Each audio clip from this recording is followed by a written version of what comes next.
오늘 말씀을 함께 읽겠습니다. 제12장.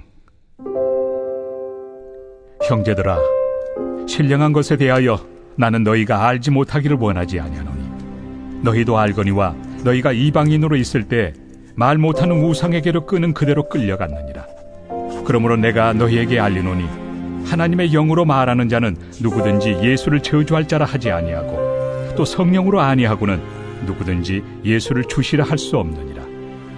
은사는 여러 가지나 성령은 같고 직분은 여러 가지나 주는 같으며 또 사역은 여러 가지나 모든 것을 모든 사람 가운데서 이루시는 하나님은 같으니 각 사람에게 성령을 나타내심은 유익하게 하려 하심이라.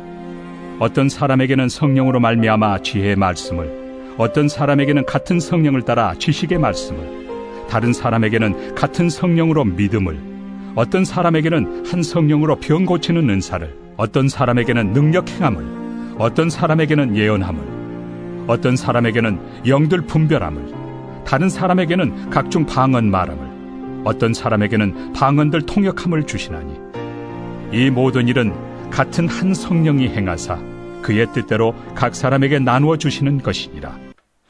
안녕하십니까? 오늘도 주님의 은혜로 살아가는 저와 여러분 되시길 소망합니다. 교회가 분열하는 요인은 그렇게 단순하지 않아요. 세상의 영향을 받아서 성찬을 나누는 자리에서도 부자들은 가난한 사람들을 차별했죠.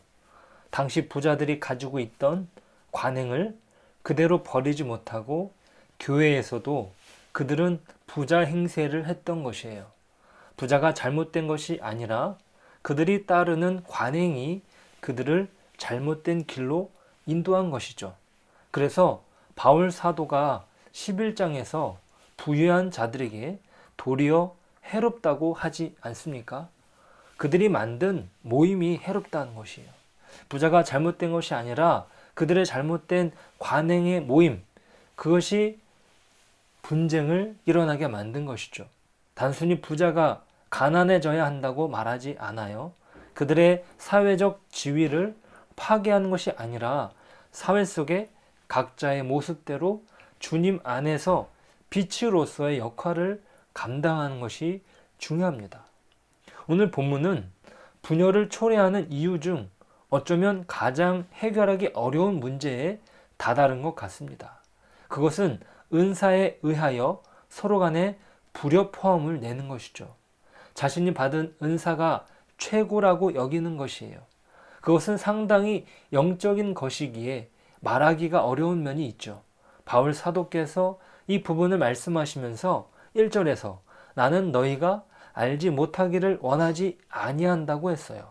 이것은 그들이 잘 분간하지 못하는 현실을 반영한다고 생각합니다. 왜죠?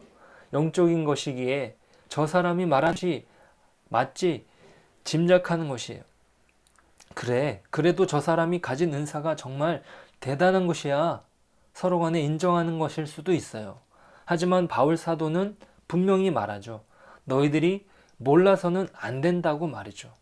어떤 사람이 자신의 은사를 더 중요하다고 생각하고 그 은사를 중심으로 사람들을 모으고 어떤 목소리를 낸다면 그것은 조심해야 되는 일이에요.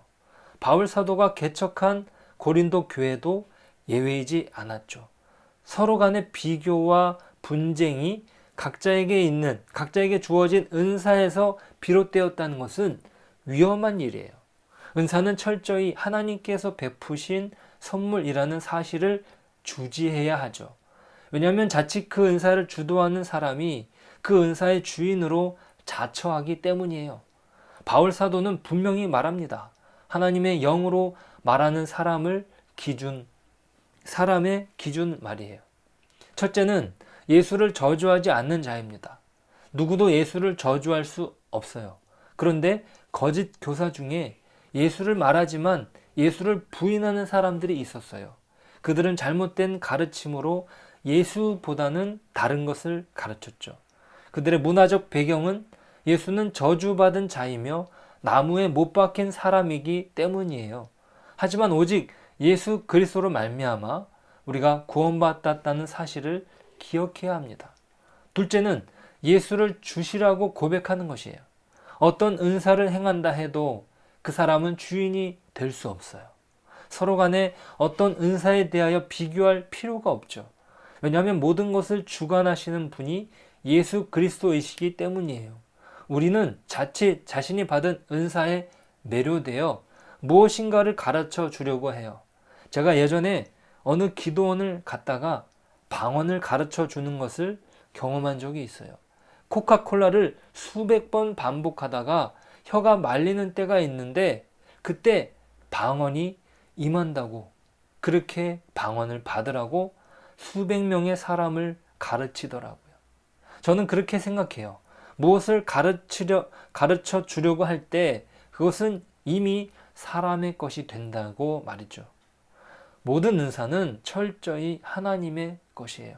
내가 그 은사를 사모하며 구할 수는 있겠지만 쉽게 받을 수 있는 어떤 방법이나 도구는 인간에게 없는 것이에요. 내가 그렇게 해서 받았다. 그것은 이미 그 사람이 자기의 방법 아니면 자기가 추구하는 어떤 그런 비슷한 유형을 말하는 것 뿐이죠.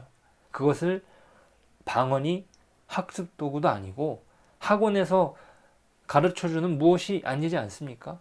전적으로 하나님께서 주관하심을 오늘 본문은 말하고 있어요. 하나님께서 은사를 주시는 것은 하나님께서 예언하신 일이었어요. 요엘서 2장 28절부터 29절은 이렇게 기록하죠. 그 후에 내가 내 영을 만민에게 부어주리니 너희 자녀들이 장래일을 말할 것이며 너희 늙은이는 꿈을 꾸며 너희 젊은이는 이상을 볼 것이며 그때 내가 또 내 영을 남종과 여종에게 부어줄 것이며 하나님께서 예언하신 성령의 역사가 신약시대 오순절 때 각 나라에서 모여든 사람들에게 일어난 것이에요. 그러니까 그들은 서로 다른 언어를 가지고 있는 배경, 그리고 그들이 다 모이는 그때 오순절 그때에 성령의 역사가 일어난 것이에요. 보다 분명하게 그들은 확인할 수 있었던 것입니다. 각 나라 사람들의 언어가 서로 통하는 방언의 역사는 놀라운 일입니다. 바벨탑 사건으로 언어가 흩어졌던 그것이 회복되는 기적, 그 회복되는 하나님의 사역을 분명히 보았던 것입니다. 어쩌면 그런 방언의 역사가 은사들 중에 사람들 간에는 으뜸으로 여겨졌는지 모르죠. 하지만 분명히 말합니다. 7절입니다.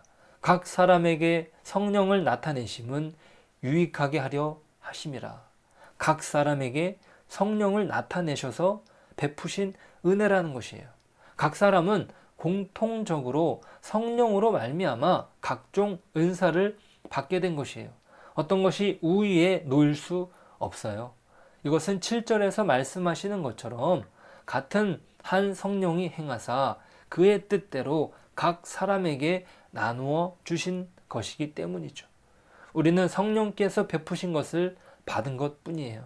누구도 자신의 능력을 자랑할 수 없고 그것을 가르치며 자신과 같은 능력을 소유하게 만들 수 없어요. 참 사람이 완악한 것은 이런 영적인 일에도 교만이 들어선다는 것이에요. 처음에는 성령의 역사지만 그것을 자신의 것인 양 여기며 성령과 멀어지는 것이죠. 그것이 바울 사도가 가장 염려하는 것이에요. 성령으로 시작하여 교회가 하나 되지 못하고 끝내 분열하는 것 말이죠. 우리 그 처음의 모습을 찾아야 될 줄로 믿습니다. 우리가 누구도 성령의 역사를 받지 않은 사람이 없어요. 왜냐하면 각 사람에게 필요한 은사를 제각각 허락하셨기 때문이죠. 하지만 그것은 하나가 되는 근거가 됩니다. 오직 성령 안에서 말이죠.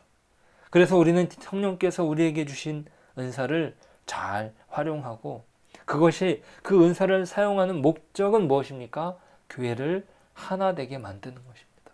교회를 하나로 세우는 것이 바로 성령님께서 은사를 주신 목적이고 우리가 성령님의 주신 은사를 사용하는 목적이라는 것을 우리는 반드시 기억해야 될 줄 믿습니다. 오늘도 그 은사를 잘 사용하여 주님의 교회를 하나로 세우는 저와 여러분 되시길 축복합니다. 기도하겠습니다. 하나님, 우리는 너무나 완악하여서 우리가 가지고 있는 영적인 은사도 교회를 깨뜨리는데 사용하곤 합니다.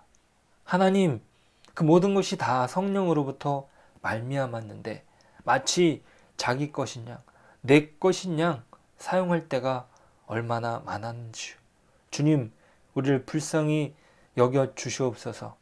우리가 성령께서 주시는 은사가 교회를 하나 되게 하시기 위해서 주셨다는 사실을 우리로 기억할 수 있도록 도와주십시오.